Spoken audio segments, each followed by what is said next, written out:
You can't tell in Billings that another spring storm moved through the region, but it's more than obvious for eastern Montana, where residents aren't seeing green, they're seeing a whole lot of white. The winds at one point, I mean, laying in bed listening to it, it almost sounded like a freight train coming. First they heard it, then they saw it. This picture of a snowed-in doorway paints the picture. Winds pushing snow so high in parts of eastern Montana, some residents had to literally dig out. Yeah, it was just a big, and it is still out there. The whole north side of the house is still completely drifted, and it's a good 4 or 5 foot deep still.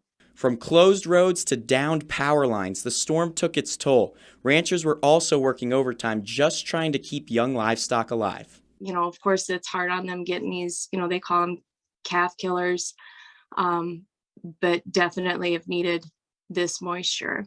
Much needed indeed. Some communities have seen nearly 3 feet of snow in recent weeks. Even so, roughly 80% of Montana is still running short when it comes to moisture in the soil.